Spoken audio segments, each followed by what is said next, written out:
राम। जय बोलो देवादिदेव 1008 श्री भगवान महावीर स्वामी की जय जय जय।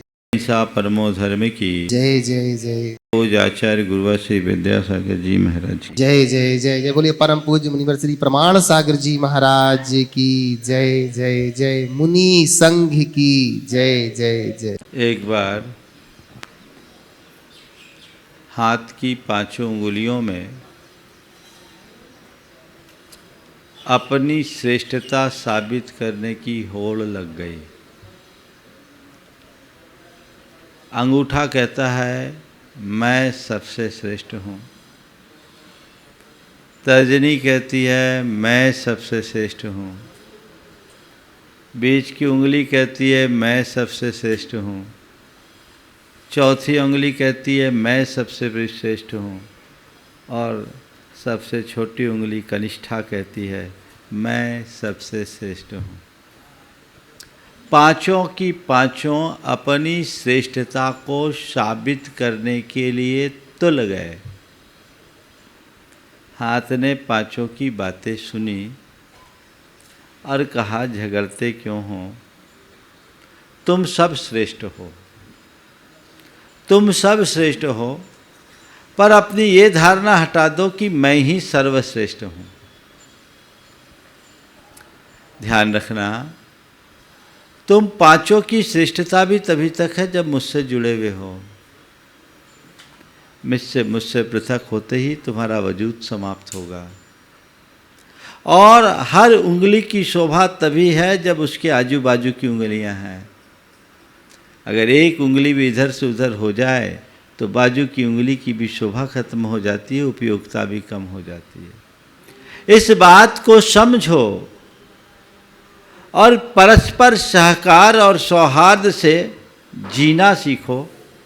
अपने आप की श्रेष्ठता को ख्यापित करने में शक्ति मत लगाओ।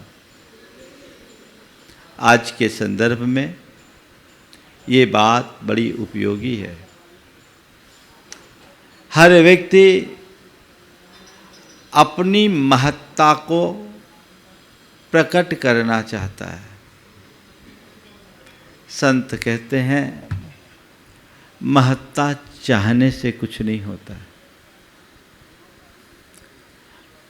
महत्ता तो अंदर से उद्घाटित की जाती है। आज बात मां की है और हर व्यक्ति के भीतर एक महत्वाकांक्षा होती है। किस बात की? मैं सबसे ऊंचा हूँ, मैं सर्वश्रेष्ठ हूँ, मैं ही सर्वश्रेष्ठ हूँ। ये महत्वाकांक्षा मनुष्य की एक अच्छाई भी है तो मनुष्य की एक बहुत बड़ी दुर्बलता भी। अगर मनुष्य के मन में कोई अच्छा सपना जगता है और मुझे सर्वश्रेष्ठ करना ऐसी भावना उसके हृदय में जगती है तो ये महत्वाकांक्षा उसकी उन्नति का आधार बनती है। व्यक्ति को एम्बिशियस होना चाहिए, लेकिन कब? अपने आप को आगे बढ़ाने की प्रेरणा लेने के लिए। मैं श्रेष्ठ हूं या मुझे अच्छा करना है, इन दोनों में बड़ा अंतर है। मैं अच्छा हूं और मैं ही अच्छा हूं, ये सोच मनुष्य को अहंकारी बनाती है, जो उसका पतन करा देती है। और मुझे अच्छे से अच्छा करना, ये सोच मनुष्य को उद्यमी बनाती है और ऊंचाई तक पहुंचाती है। अपने मन को टटोल करके देखो, तुम्हारे मन में क्या स्थितियां आती है। मनुष्य के जीवन में दो प्रकार की प्रतिक्रियाएं देखने को मिलती है। अपने से बड़े को देखकर, अपने से ऊंचे को देखकर एक प्रतिक्रिया तो ये होती है कि ये जैसे आगे बढ़ा मैं भी बढ़ूं, और एक प्रतिक्रिया आती है कि वो आगे कैसे बढ़ गया, मुझे आगे बढ़ना है, उसे पीछे करना है। दोनों प्रतिक्रियाओं में मौलिक अंतर है। पहली प्रतिक्रिया सकारात्मक है, किसी को अपने से आगे देखकर आगे बढ़ने की प्रेरणा मनुष्य की प्रगति का आधार बनती है,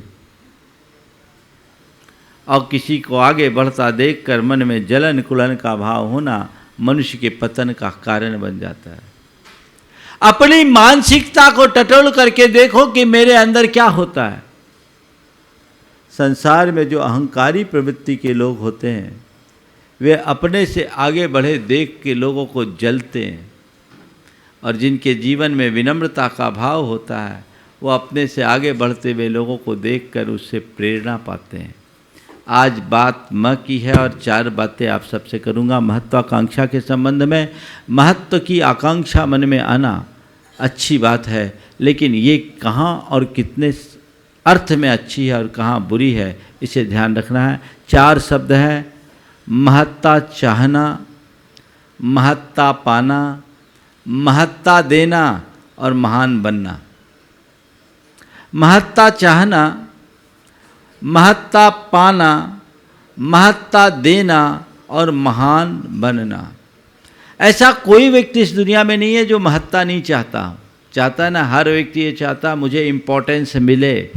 बड़ों की बात तो जाने दीजिए, एक छोटे बच्चे के मन में भी ये बात होती है। अगर घर में 2 बच्चे हैं, आपने एक से थोड़ा ज़्यादा बात कर ली, दूसरे को थोड़ा कम समय दिया, एक को थोड़ा आपने ज़्यादा महत्व दिया, दूसरे को थोड़ा कम महत्व दिया, तो उसका मुंह उतर जाता है। पापा आप तो हमारे साथ पक्षपात करते हैं, पार्शियलिटी करते हैं, ये ठीक नहीं है। उसको ज़्यादा हमको कम क्यों, सब कोई, उसको कोई नहीं बोलता, मेरे को ही क्यों बोलते, ये बातें आती हैं।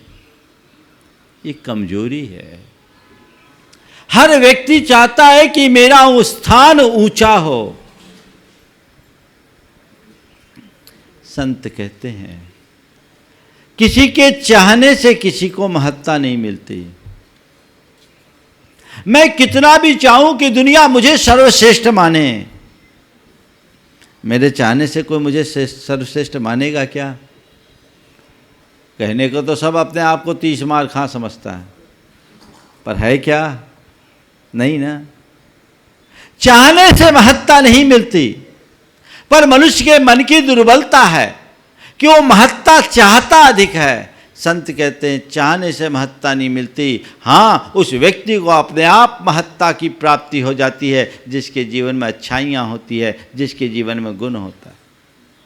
सद्गुण हो, अच्छाइयाँ हो तो तुम्हें अपने आप महत्व मिलेगा। तुम्हारा जीवन व्यवहार वैसा होगा तो तुम्हें महत्व मिलेगा, और तुम्हारा जीवन व्यवहार रुखा होगा, तुम्हारे जीवन में अच्छाइयाँ नहीं होगी, तुम्हारे जीवन में दोष और दुर्बलताएं होगी, तो कोई तुम्हें महत्व नहीं देगा। बल्कि आ भी जाओगे तो सब तुमसे किनारा काटेगा, तुम अप्रासंगिक महसूस करोगे, तुम्हें कोई इम्पोर्टेंस नहीं। ध्यान रखना, जो व्यक्ति अपने वजूद को मजबूत बनाता है लोग उसे ही महत्व देते हैं, और जिसका वजूद कमज़ोर होता है उसे कहीं कोई महत्व नहीं मिलता।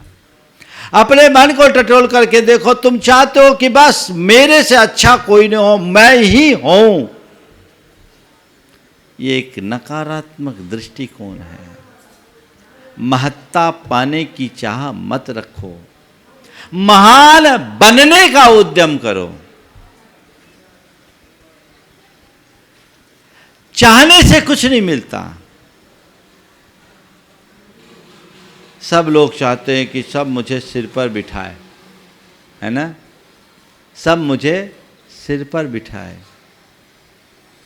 संत कहते हैं कभी किसी के सिर पर बैठने की कोशिश मत करो। कभी किसी के सिर पर बैठने की कोशिश मत करो।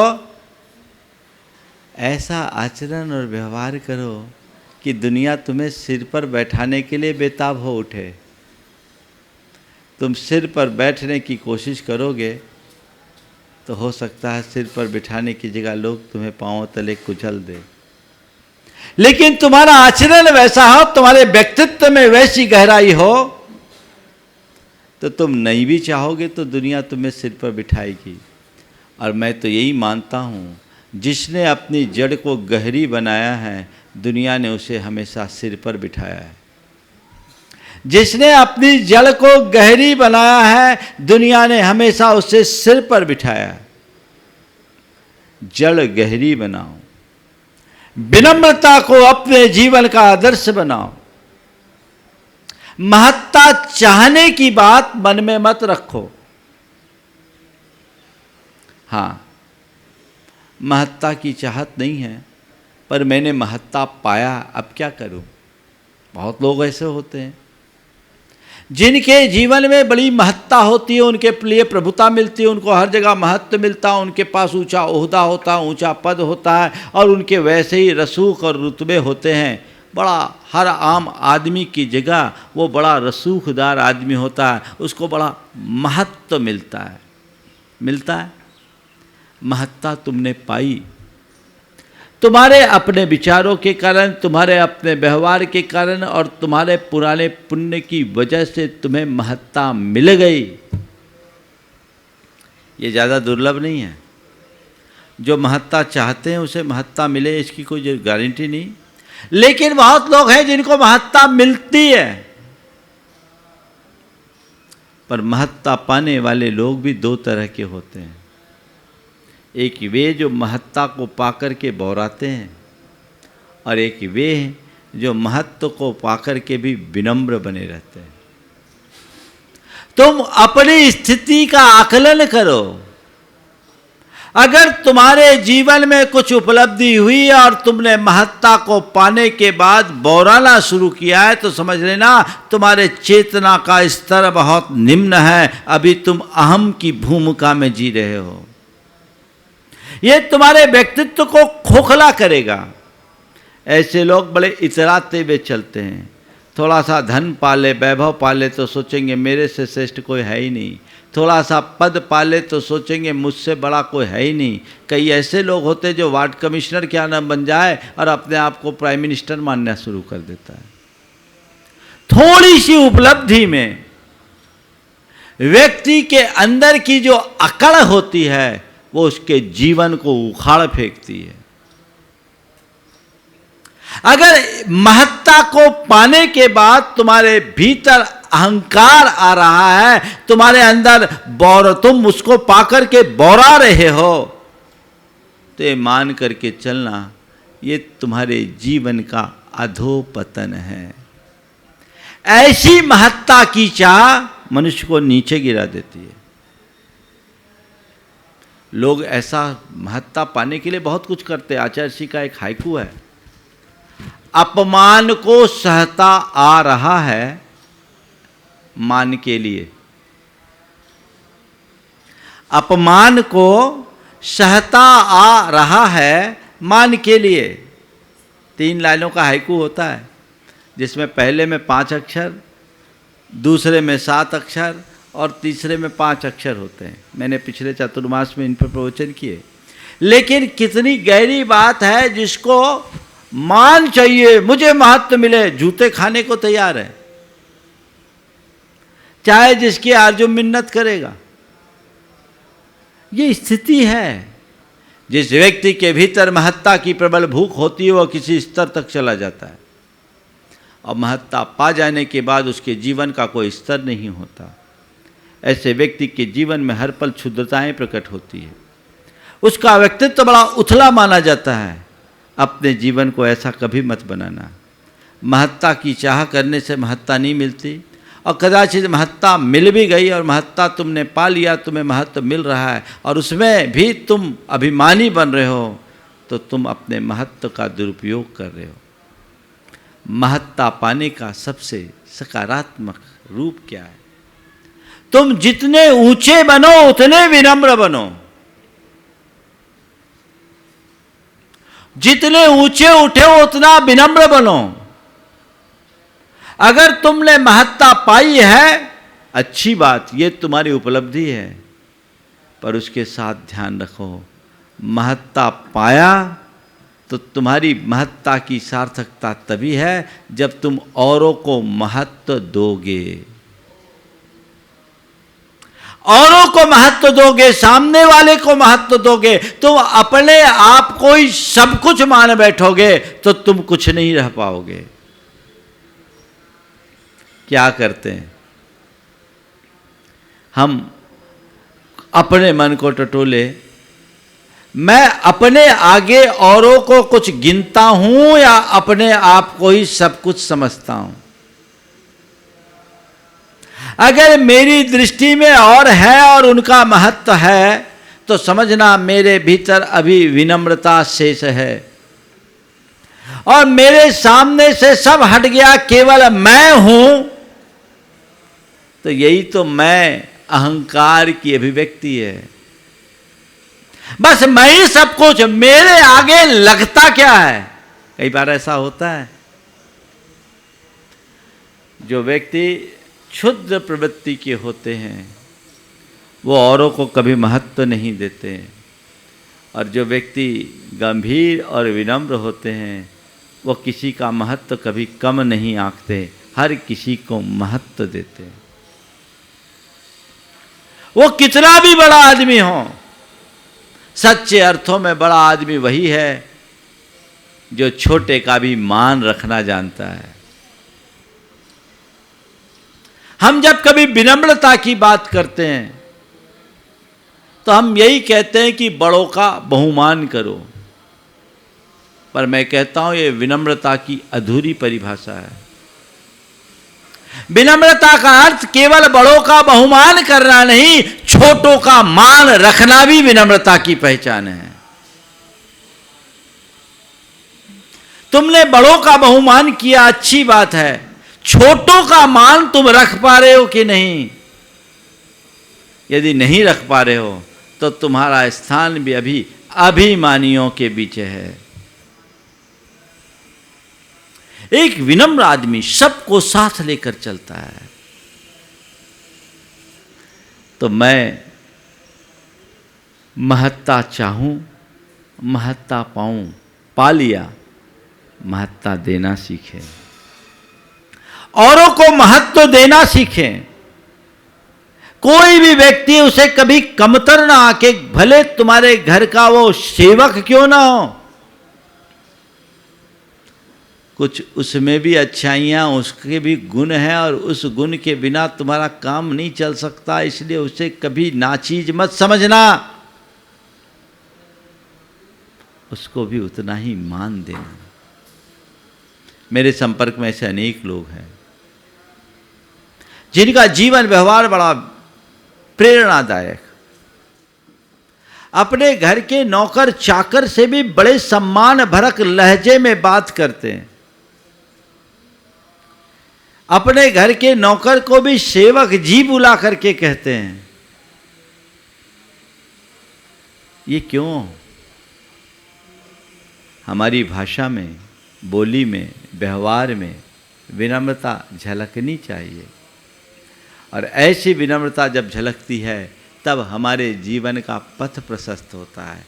लेकिन जिनका व्यक्तित्व उथला होता है वो तो अकड़ते चलते हैं, अकड़ते चलते हैं। ये अकड़ अच्छी बात नहीं है। आज की तारीख में तय करो कि मैं चाहे कितनी भी ऊंचाई तक क्यों ना पहुंच जाऊं, मुझे अपनी जड़ों से जुड़े रहना है। अगर मुझे कहीं कुछ उपलब्धियां मिली है, मैंने कुछ उपलब्धियां अर्जित की है, तो मैं उनका उपयोग करूं, उपभोग करूं, पर अभिमान न करूं। मैं औरों को महत्व देना सीखूं। अपने को ही सब कुछ मान बैठूंगा तो कल मेरे सामने बड़ी विषम स्थितियां भी आ सकती है।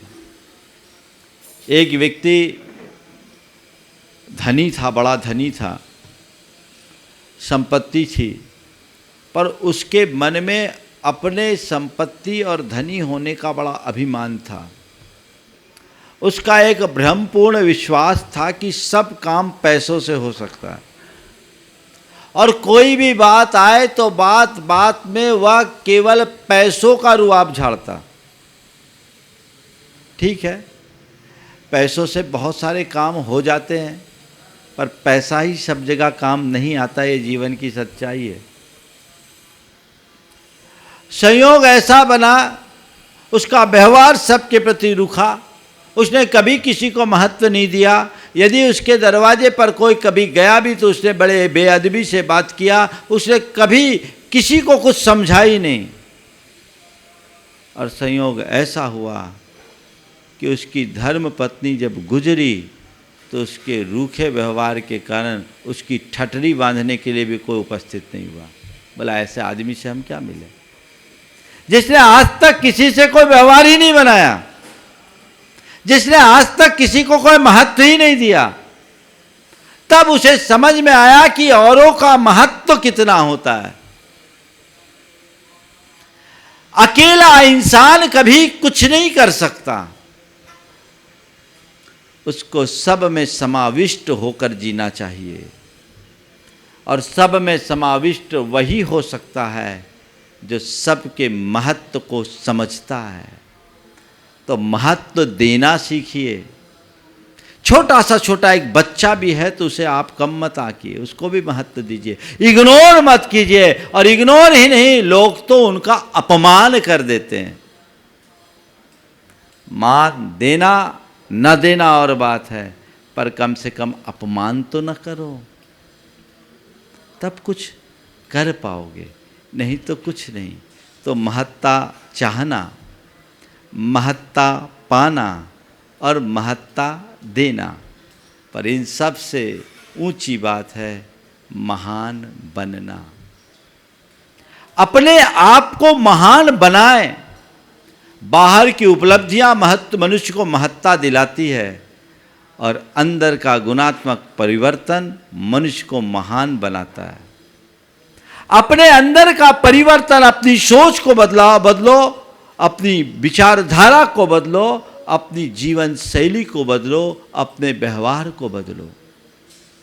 तुम्हारी सोच, तुम्हारा चिंतन, तुम्हारा व्यवहार और तुम्हारी जीवन शैली में बदलाव आएगा तो अपने आप महत्ता को प्राप्त कर लोगे, महान बन जाओगे। चाहने से कुछ नहीं होता। एक मंदिर में भगवान की मूर्ति विराजमान थी और पास में ही खंबा था। लोग आते, मूर्ति की पूजा अर्चा करते और मूर्ति की शीश नवाते तो खंबे को बड़ी तकलीफ होती। बोला एक लोगों का कैसा पक्षपात है कि सब लोग इस मूर्ति को तो पूजते हैं, मुझे पूजना तो दूर, जो आता है और उल्टा टिक के बैठ जाता है। आखिर बात क्या है? आखिर बात क्या है? लोगों का कैसा पक्षपात है? खंबा बड़ा परेशान होता था। खंबा यही चाहता था कि मुझे भी मूर्ति की तरह पूजा जाए, मुझे भी मूर्ति की भांति पूजा जाए। अब क्या है? चाहने से तो कुछ नहीं होता। खंबा परेशान, लोग आए, खंबे की तरफ देखे भी नहीं, भगवान के दर्शन करे और चले जाए। एक दिन दोपहर के समय जब मंदिर में भीड़ भाड़ नहीं थी तो खंबा ने अपने अंदर की पीड़ा मूर्ति के सामने प्रकट कर दिया। कहा कि बहन देखो, लोगों का एक ऐसा पक्षपात है, लोगों का एक ऐसा पक्षपात है। देख तो, तेरी मेरी जाति एक, वंश एक, कुल एक, हम दोनों एक साथ जन्मे, फिर भी जो आता है तुझे शीश नवाता है, तेरी पूजा वंदना करता है, तेरी आरती उतारता है, और मुझे पूजना तो दूर, उल्टा जो आता है मुझसे टिक कर और बैठ जाता है ना लोगों का पक्षपात। खंबे की व्यथा को सुनकर प्रतिमा मुस्कुराई और कहा, भैया तुम्हारी इस उपेक्षा से तो मुझे भी तकलीफ है, लेकिन इसमें किसी का पक्षपात नहीं, जवाबदार तुम हो, कसूर तुम्हारा है। खंबा तिलमिला गया, इसमें मेरा क्या कसूर, इसमें मेरा क्या कसूर? तो प्रतिमा ने कहा कि उस दिन को याद करो जिस दिन शिल्पी हम दोनों को उठाने के लिए आया था और हम दोनों को अपने परिवार से निर्ममता पूर्वक अलग करके ले गया था। तुम्हें भी ले जाना चाहता, तुम तो वहीं अटक गए। पर जब मुझे मेरे परिवार से अलग किया, मुझे कुछ पल की तकलीफ हुई, तभी मैंने शिल्पी की आंखों में देखा तो उसकी आंखों में मेरे प्रति बड़ी करुणा थी। मैंने आत्मसमर्पण कर दिया।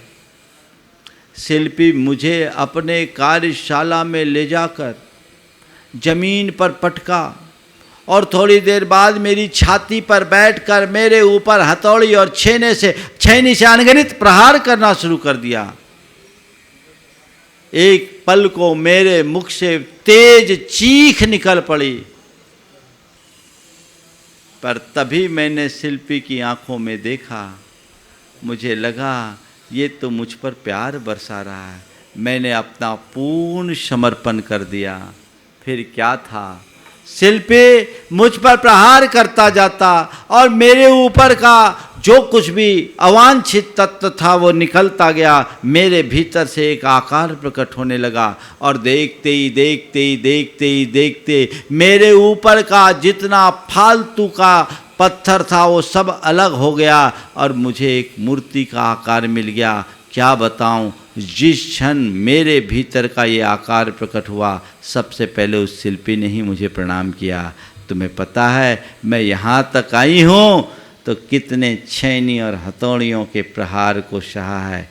काश तुम भी ऐसा कर लिए होते तो तुम्हें भी यहाँ स्थान मिल गया होता।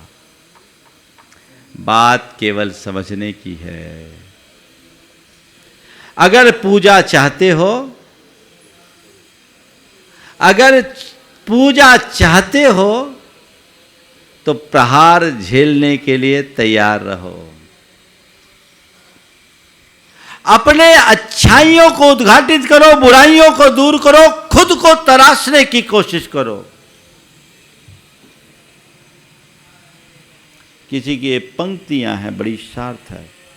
बुतों शाबाश जमाने में तरक्की इसको कहते हैं। बुतों, बुत यानी मूर्ति, बुतों शाबाश जमाने में तरक्की इसको कहते हैं। न तरासा था तो पत्थर थे, तरासा तो खुदा निकले। अपने आप को तराशो, अपना लक्ष्य बनाओ कि मुझे अपने इस जीवन में अपने दोषों और दुर्बलताओं को दूर करना है। मैं अपनी बुराइयों को खत्म करूंगा, अच्छाइयों का विकास करूंगा, महानता तो अपने आप आएगी। आजकल ऐसा तो कोई चाहते नहीं, करना कुछ नहीं चाहते, पाना सब चाहते हैं। क्रेडिट पूरी मुझे मिले, करना मुझे कुछ ना पड़े। कैसे संभव है? जो करेगा यथार्थ में वही पाने का भी हकदार है। इसलिए अपने गुणों का विकास करिए, जीवन में बदलाव लाइए और आगे बढ़ने का प्रयास कीजिए। तो महत्वाकांक्षा की बात मैं आप सबसे कह रहा हूँ। तो महत्व, औरों से महत्व मिले ऐसी महत्वाकांक्षा मन में मत लाइए। मेरे हृदय में महान बनने की प्रेरणा मिले, मैं कुछ अच्छा करने का सपना देखूं, अच्छा करने का संकल्प जगाऊं, अच्छा करने की इच्छा जगाऊं, ये महत्वाकांक्षा तुम्हारे जीवन में निखार लाएगी। पर सब कुछ मुझे ही हो तो ये जीवन को नरक बना देगी। आज घर परिवार में यही हो रहा है। व्यक्तिगत महत्वाकांक्षा के कारण पूरे परिवार को लोग नरक बना रहे हैं। परिवार हो, समाज हो, दुनिया में कोई क्षेत्र हो, जीवन व्यवहार का कोई क्षेत्र हो, जहाँ व्यक्तिगत महत्वाकांक्षा हावी होती है, वहाँ मनुष्य की सुख शांति की बलि चढ़ जाती है। और फिर कहीं कहीं तो अति महत्वाकांक्षा और भयानक हो जाती है। इससे बचें, अति महत्वाकांक्षा से बचे, कुंठित महत्वाकांक्षा से बचे, सकारात्मक महत्वाकांक्षा रखे, कुछ आगे बढ़ने की बात करे, तब जीवन में कुछ हो सकता है। कई लोगों की स्थिति बड़ी आशास्पद होती है। जब मैं स्कूल में पढ़ता था तब एक कहानी आई थी, अखबार में नाम, वो कुंठित महत्वाकांक्षा पर कहानी थी, शायद फणीश्वरनाथ रेणु की थी। अखबार में नाम, बड़ी रोचक कहानी आज मैं सुना रहा हूँ और वो कहानी मेरे लिए एक बड़ी प्रेरणा बनी।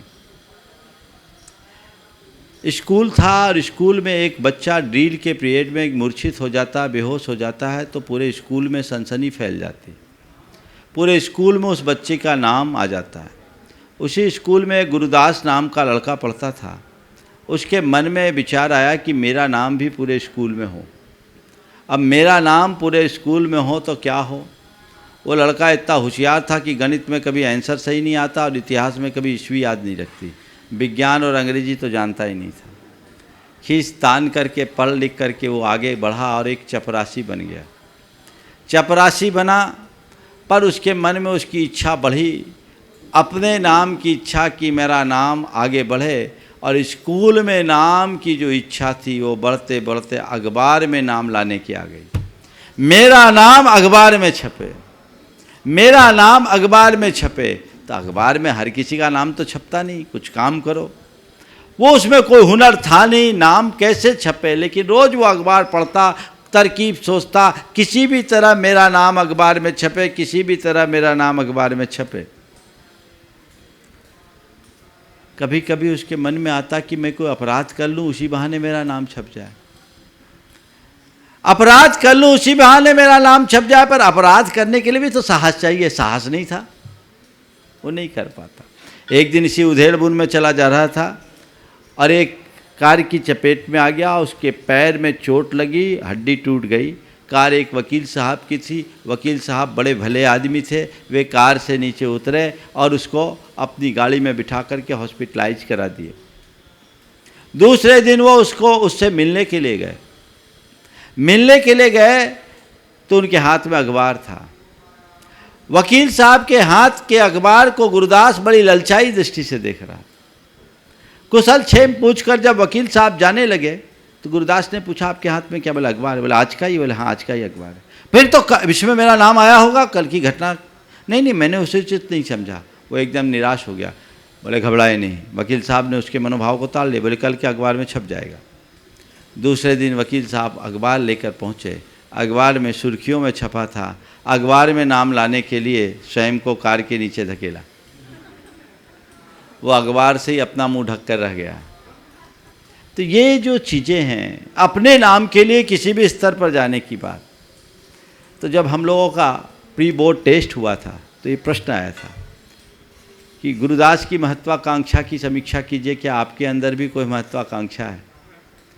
तो मैंने उस समय गुरुदास की महत्वाकांक्षा को कुंठित महत्वाकांक्षा निरूपित किया था और इससे बचना चाहिए।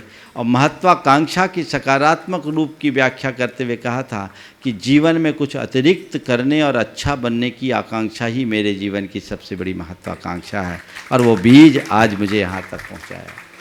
कुछ अतिरिक्त करो, कुछ अच्छा करो, कुछ अच्छा बनने की बात सोचो, ये महत्वाकांक्षा अच्छी है। पर मैं अच्छा कहलाऊं, ये महत्वाकांक्षा नहीं। मैं ही अच्छा कहलाऊं, ये महत्वाकांक्षा नहीं। मैं सबसे अच्छा बनूं, ये महत्वाकांक्षा नहीं। मैं सबसे अच्छा करूं, ये असली महत्वाकांक्षा है। ऐसी सोच अगर अंतर मन में जग जाए, जीवन की काया पलट हो जाए।